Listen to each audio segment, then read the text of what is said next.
On a cold winter day in 1978, a 23-year-old college student went skiing and vanished without a trace. But the mystery took a new turn when he reappeared more than a year later. What happened during those missing months? Where did he go?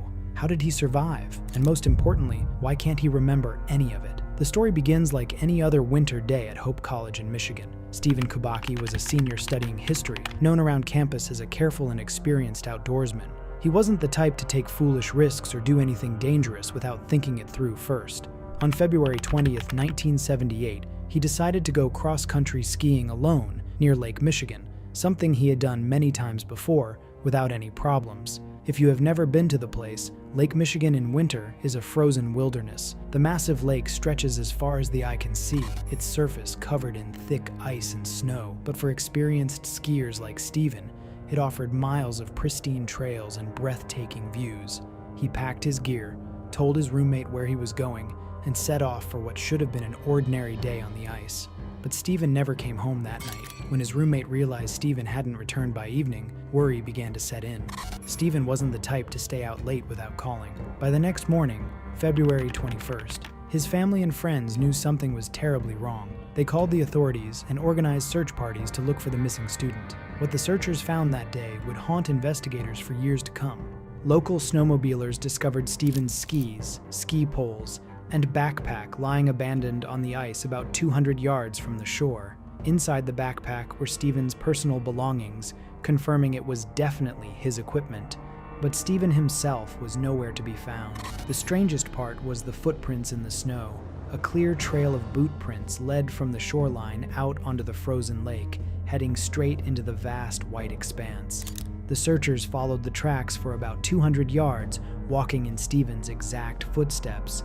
Then, suddenly and inexplicably, the footprints simply stopped. It was as if Stephen had been walking across the ice and then vanished into thin air. The investigators examined the area carefully. There was no hole in the ice where Stephen might have fallen through. The frozen surface appeared solid and unbroken around where his tracks ended. There were no signs of a struggle, no other footprints, no indication that anyone else had been there. Stephen's trail just stopped in the middle of nowhere, as if he had been lifted right off the ice. Law enforcement agencies threw everything they had at the search. Michigan State Police, Hope College officials, and even the U.S. Coast Guard joined the massive manhunt. Snowmobiles roared across the ice, boats searched the open water, helicopters circled overhead, and specially trained search dogs sniffed every inch of the shoreline. The bitter cold made the work dangerous and difficult, but the searchers refused to give up. Days turned into weeks, and weeks turned into months, but no trace of Stephen was ever found. No body, no clothing, no additional clues beyond that mysterious trail of footprints that led to nothing. The drift ice on Lake Michigan and the harsh winter conditions made recovery nearly impossible. But this complete absence of any evidence was deeply troubling to investigators. Finally, authorities were forced to reach a grim conclusion. They assumed Stephen had fallen through thin ice and drowned in the freezing water below. Even though they couldn't find a break in the ice, they reasoned that the lake's currents might have shifted the ice back into place, covering any hole. It was the only explanation that made sense, even if it didn't explain why his footprints stopped where they did. Some proposed an idea that maybe he fell prey to some unknown creature like Bigfoot or Sasquatch, because that area was infamous for mysterious sightings of Bigfoot for years. According to some people, it wouldn't be news to them if a Bigfoot found him and killed him there. Considering the possibilities in the cold, Stephen Kubacki was declared missing and presumed dead. His family held memorial services. His college mourned the loss of a promising young man. The media reported it as another tragic accident on the dangerous waters of Lake Michigan, where several people disappear each year under mysterious circumstances. And like that, the case was essentially closed, filed away as an unsolved drowning. That's how 15 long months passed away. Stephen's family tried to move on with their lives, carrying the grief of losing someone they loved. His friends graduated and went their separate ways. The world forgot about the college student who had walked out onto Lake Michigan and never returned. But suddenly, on May 5th, 1979, the impossible happened. A confused and disoriented young man staggered into the small town of South Pittsfield, Massachusetts, more than 700 miles away from where Stephen had disappeared. The man was wearing clothes that didn't belong to him and carrying a backpack filled with items he couldn't explain. He had no idea where he was, how he had gotten there, or even what year it was. When local authorities identified the stranger, they couldn't believe what they were seeing. The man standing before them was Stephen Kubacki, alive and physically unharmed, but with no memory of the past 15 months. Stephen later described waking up in a grassy field, completely confused and lost. He didn't recognize the clothes he was wearing or the backpack beside him. When he looked through the pack, he found hiking maps, a marathon t-shirt from Wisconsin, a pair of new running shoes, and about $40 in cash. None of these items belonged to him, and he had no idea how he had gotten them. "I didn't know where I was," Stephen told reporters after his incredible reappearance. "I was wearing clothes that weren't mine. I started going through a pack which I assumed was mine, and I found maps. I would guess I was hitchhiking. I didn't know what the date was until I walked into town and got a newspaper." The reunion with his family was overwhelming.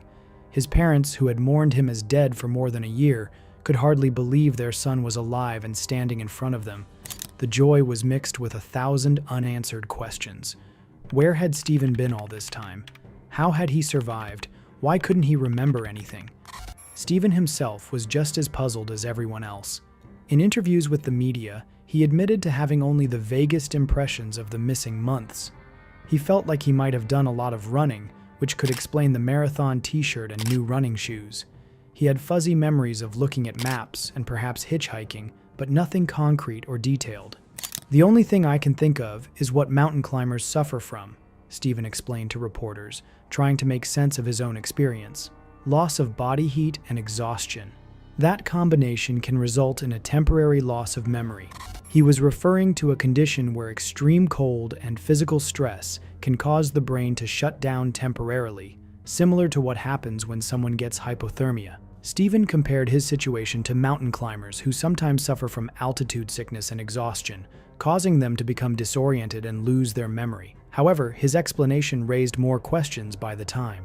How could someone survive 15 months in such a condition? How could they travel 700 miles across multiple states without any clear memory of the journey? The authorities reopened Stephen's case, but they had very little to work with.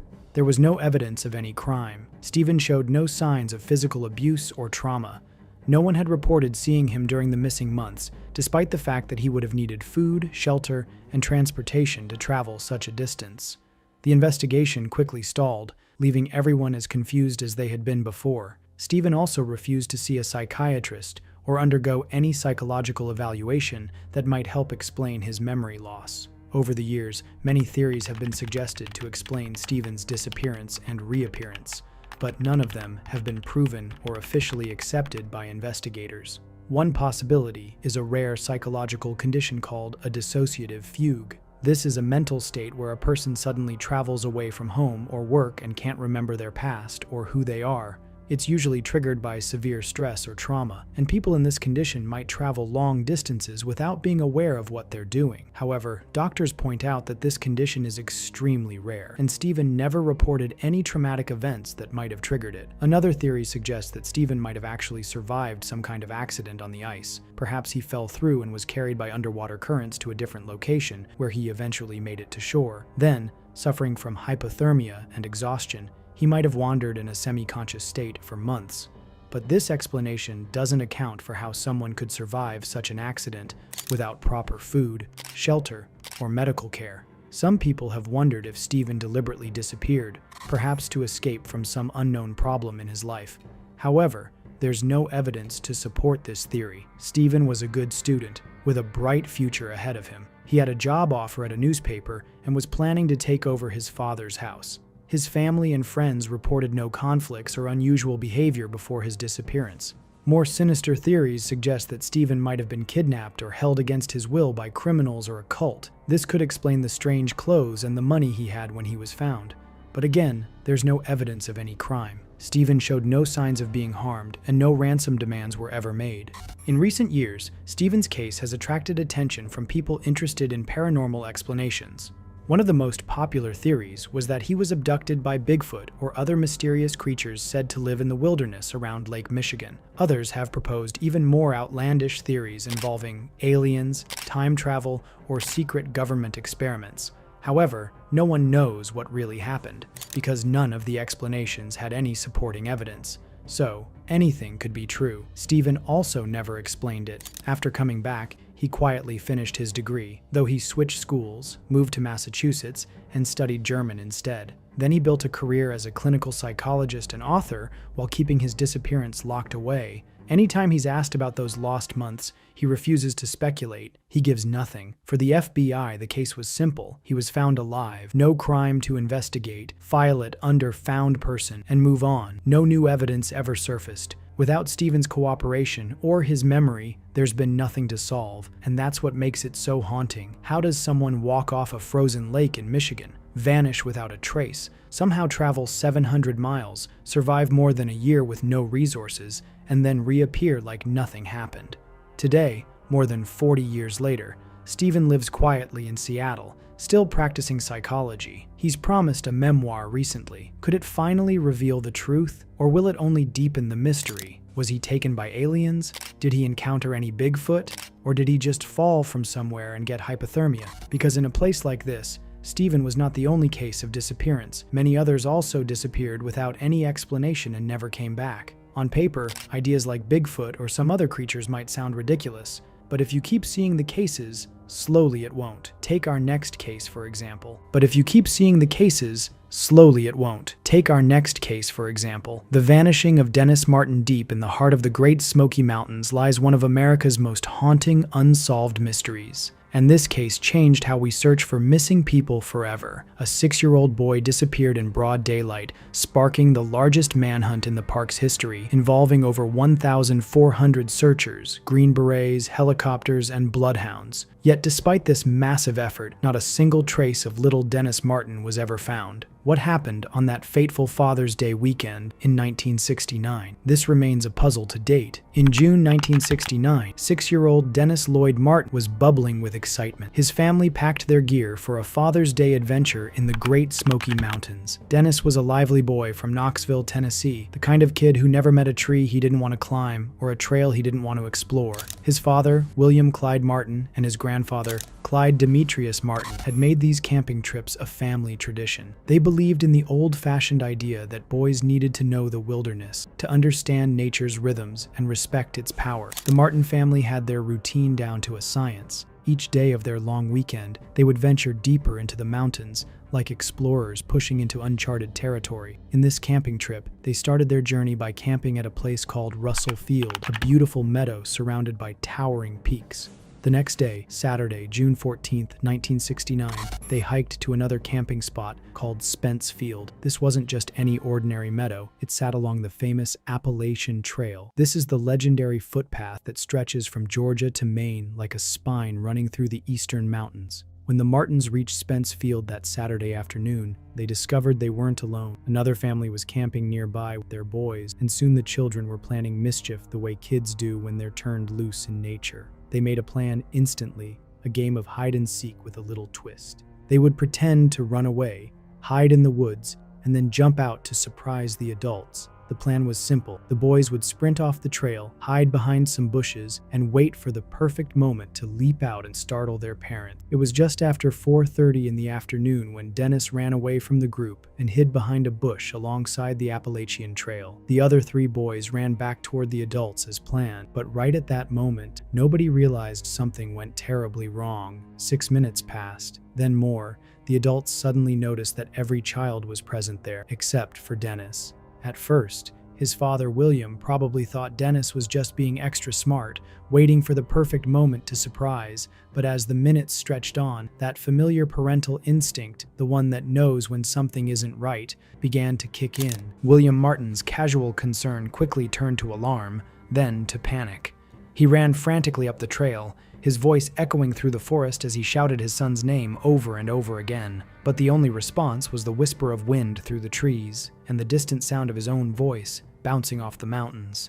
It felt like little Dennis Martin had simply vanished into thin air, as if the forest had swallowed him whole. By 8:30 that evening, Dennis's grandfather Clyde was hiking through the darkness as he made his way down to the Cades Cove Ranger Station. Cades Cove is a historic valley in the Smokies, known for its old cabins and wildlife. Clyde's message to the Rangers was simple but chilling. A 6-year-old boy was missing somewhere in the vast wilderness of the Great Smoky Mountain, but nature itself made the search more difficult.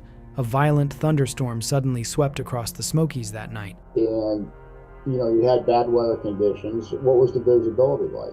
So we're talking like it was like 4:30 p.m. Rain poured down in sheets, dumping over 2.5 inches of water on the mountains. The storm turned the trails into muddy streams and wrapped the entire mountain range in a thick blanket of fog. Naturally, it became impossible to see more than a few feet in any direction. When the first rescue teams arrived that night, they found a transformed landscape. The cheerful hiking trails where Dennis had been playing hide-and-seek just hours earlier were now dangerous paths of slippery mud and rushing water. Amidst this, looking for Dennis was like trying to search for a needle in a haystack. But what happened next would become the stuff of legend in search and rescue circles. Only a few hours after Dennis vanished, search teams got to work. Park rangers and volunteers spread out from Cades Cove and other spots in the mountain. These weren't just random helpers. Many were skilled outdoorsmen who knew the Smoky Mountains better than anyone. By June 15th, the day after Dennis vanished, rangers had assembled rescue teams at a place called Boat Mountain Road early in the morning. Within just 24 hours, the search party had grown to over 240 people. This wasn't just a small-town effort anymore. Each new day brought more reinforcements, like an army mobilizing for war against the mountain itself. By the afternoon of June 17th, approximately 365 people were combing the mountains for any trace of Dennis Martin. But the most dramatic addition to the search came that morning when two entire companies of Army Special Forces, the elite soldiers known as Green Berets, finished their training exercises in nearby North Carolina and raced to join the effort. These were some of the most highly trained soldiers in the world, men who specialized in surviving and operating in hostile terrain. The scene in the Smokies had become something out of a military operation. Helicopters circled overhead as they searched the valleys and ridges below. Bloodhounds, dogs specially trained to follow human scent, were employed to find out Dennis's trail. Yet despite all this effort, the relentless rain and fog continued to work against the searchers. One park ranger later said that in tough conditions like these, even an expert tracker with years of experience could lose the trail, but the searchers refused to give up. Then, on June 17th, at exactly 2 o'clock in the afternoon, two hikers near the trail made a mysterious discovery that sent excitement rippling through the entire search operation. This was the first breakthrough in the case. They found a child-sized footprint and a single shoe, an Oxford-style shoe that matched the type Dennis had been wearing when he disappeared. The discovery was both hopeful and puzzling. The footprint evidence showed something strange. One print appeared to be from a bare foot, while the other showed the tread pattern of a shoe. This suggested that Dennis might have lost one shoe while trying to navigate the rough terrain. But when family members were brought in to examine the tracks, they couldn't agree on what they were seeing. Some claimed the footprints were too large to belong to Dennis, while others noted that Boy Scout search teams had already been through that exact area, so there might be some mix and match of tracks. However, the trail of footprints led to the edge of a small creek and then simply vanished. It was as if Dennis had walked to the water's edge and then been swallowed by the earth itself, much like the trail of Stephen Kubacki. The searchers wondered if the little boy had slipped into the stream, been carried away by the rushing water, or somehow crossed to the other side and continued into even deeper wilderness, or some creature took him. During this same period, searchers found a few other potential clues. Somewhere on June 16th or 17th, a single small sock and another one of Dennis's shoes were discovered on a hillside. But investigators couldn't definitively prove these items belonged to the missing boy. In the chaos of hundreds of searchers covering the same ground, it became nearly impossible to tell real clues from false ones left by the search itself. These scattered items, a footprint, a sock, a shoe, were essentially the only tangible evidence that Dennis Martin had ever existed beyond that moment when he darted behind a bush to play his innocent prank. As news of the search spread beyond the mountains, Dennis's disappearance became a national story. The family offered a $5,000 reward for any information about their son's whereabouts, money that would be worth about $40,000 in today's currency. On June 18th and 19th, the search effort reached its absolute peak. So many volunteers were arriving that park rangers had to close roads to prevent more people from joining. Because the operation was becoming too large to manage safely, they brought in gravel to create temporary camps for all the searchers, turning remote areas of the park into bustling temporary cities. By June 20th, which happened to be Dennis's 7th birthday, approximately 780 people were spread across the mountains. searching every cave, every creek bed, every thick patch of undergrowth where a small boy might have taken shelter or become trapped. In desperation, the family even consulted a psychic named Jean Dixon, who claimed to have a vision of Dennis still breathing and alive somewhere in the woods. The vision, like so many other leads, proved to be false. Searchers began watching the movements of buzzards and vultures circling overhead, hoping the birds might lead them to evidence. But in the end, the only thing they got was disappointment. At 7:30 on the evening of June 20th, Dennis's birthday, his father William climbed into a Tennessee Highway Patrol helicopter for one last desperate attempt. As the aircraft flew low over Spence Field where his son had last been seen, William called Dennis's name through a bullhorn, but no response came. By June 21st, the search had grown to more than 1,400 people. The operation had become so large that Park Superintendent George Fry had to issue a public warning, urging people to stay away because any more personnel would only hamper the ones presently there. Despite involving more searchers, nothing was found. Every likely location where a lost child might seek shelter had been checked and double-checked. By June 25th, the last of the Green Berets and National Guardsmen were pulled out of the search. The Martin family, exhausted both physically and emotionally, broke camp and returned home to Knoxville. The park maintained a few small teams of searchers working in grid patterns, but it was clear to everyone involved that the massive hunt was winding down without success. An FBI memorandum dated June 24th noted that literally thousands of people had participated in the search and concluded that, to date, there has been absolutely no indication of any foul play. On June 25th, the park's top commanders met with FBI agent Jim Reich and Dennis's father, William Martin, to discuss what would happen next. Internal notes from that meeting show that both the FBI and park rangers agreed there was an absence of evidence to support kidnapping and that the Bureau cannot launch a full-scale investigation without proof of a crime. Finally, on Sunday, June 29, 1969, park rangers formally suspended all major search operations. The Martin family simultaneously announced they would continue offering their $5,000 reward for information, but by then it seemed like throwing money into a bottomless well. Finally, on September 11, 1969, over 3 months after Dennis disappeared, Superintendent Fry declared the search officially closed, and like that, no trace of Dennis Martin was ever found. But after that came another angle to the case. The second theory involved creature attack. The Smoky Mountains are home to black bears and infamous for Bigfoot sightings. What if Dennis was taken by one of them? But the most sensational theory involved human abduction, and it centered around a bizarre sighting reported by a man named Harold Key. According to Key's account, shortly after hearing what he thought might be a scream in the distance, he and his children witnessed an unkempt, shaggy, rough-looking man staggering up a trail. This mysterious figure was supposedly carrying cloth or clothing in his arms and got into a white car before escaping Cade's Cove. Key's description of a wild mountain man covered in rags led some people to imagine that Dennis had been kidnapped by a hermit living deep in the wilderness, or even by some kind of Bigfoot-like creature. The story captured public imagination and gave birth to decades of speculation about wild people living in the mountains. However, every official investigation reached the same conclusion. The timing and distances involved made Key's sighting practically impossible to connect with Dennis's disappearance. Investigators noted that Key's encounter happened at least an hour after Dennis vanished and occurred 5 to 7 miles away from Spence Field, too far and too late to have been the same incident. The FBI ultimately categorized Key's sighting as of no evidentiary significance to the Martin case. Skeptics pointed out obvious problems with the wild man theory. A genuine hermit living completely outside civilization